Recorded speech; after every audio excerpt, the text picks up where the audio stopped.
ఈ జనరేషన్లో చాలామంది అదృష్టవంతులనే చెప్పాలి ఫ్రెండ్స్. మా అమ్మ వాళ్ళు చిన్నప్పుడు ఆహారం కోసము చాలా బాధపడేవాళ్ళంట. అప్పుడు ఎక్కువగా పంటలు పండేవి కాదు, కాలువలు ఉండేవి కాదు, వాటర్ సోర్స్ ఉండేది కాదు రైతులకి. అందువల్ల ఎప్పుడైనా వర్షం పడినప్పుడు మాత్రమే వరి అలాంటివి వేసుకునేవాళ్ళు, ఆకుకూరలు అలాంటివి పండించుకునేవాళ్ళు ఫ్రెండ్స్. అయితే పల్లెల్లో కూడా ట్రాన్స్పోర్ట్ ఉండేది కాదు, తయారీ విధానం కూడా ఎక్కువగా ఫ్యాక్టరీస్ ఇవన్నీ ఉండేది కాదు. సీజనల్గా అడవిలో ఏదన్నా పండితే మాత్రం దొరికిన వాళ్ళు మాత్రం తినేవాళ్ళు. ఆ విధంగా ఉండే ఆ కాలం నుంచి మనము ఎంతో డెవలప్ అయ్యాం ఫ్రెండ్స్. గవర్నమెంట్ కూడా డిపార్ట్మెంట్ హార్టికల్చర్ అగ్రికల్చర్స్ను ప్రత్యేకంగా డెవలప్ చేసిన దానివల్ల రైతులందరూ అన్ని రకాల పంటలను కూడా పండించి మనకు అందుబాటులోకి తెస్తున్నారు. ఇవి ఆల్బొకారా ఫ్రూట్స్ అండి. ఇవి వచ్చి కలేకాయలండి. మేము కలేకాయలని పిలిచే వాళ్ళము చిన్నపిల్లనప్పుడు.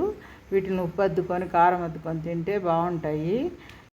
అధికంగా విటమిన్ సి ఉంటుందండి, చాలా పుల్లగా ఉంటాయి. దీనిలో లేటెక్స్గా ఉంటే కాయలు పచ్చివి మనం కట్ చేసినప్పుడు పాలు కూడా కారుతాయి. డ్రాగన్ ఫ్రూట్ మన దేశం కాయలు కానప్పటికి కూడా అండి ఇప్పుడు మన రైతులందరూ ఈ తోటల్ని వేసి పండించడం వల్ల మనకు అందుబాటులోకి వచ్చాయండి.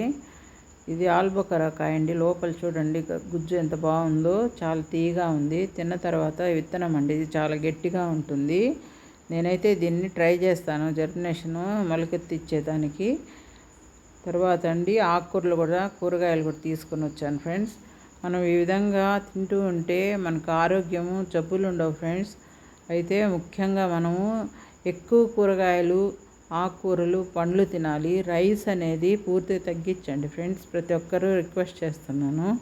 రైస్ కొంచెం పెట్టుకోండి, ఒక కప్పు పెట్టుకోండి ఫ్రెండ్స్, అంతేను. అంతకు మించి తినొద్దు. షుగర్ వ్యాధి ఎక్కువగా వస్తుంది, కార్బోహైడ్రేట్స్ ఎక్కువగా ఉంటాయి కాబట్టి మనము త్వరగా ఒళ్ళు పెరిగి లావు అయ్యి బరువు పెరిగిపోతాము. ఎక్కువగా కొత్తిమీర జ్యూస్ కూడా మంచిదండి. ఇది జీర్ణానికి బాగా పనికొస్తుంది. పుదీనా, వీటిల్ని మనము కషాయాలు లెక్క చేసుకోవచ్చు. కరివేపాకు కారపొడిలాగా చేసుకొని కూడా మనం వాడచ్చు. సొరకాయ ఫ్రెండ్స్ జ్యూస్ చేసుకోవచ్చు.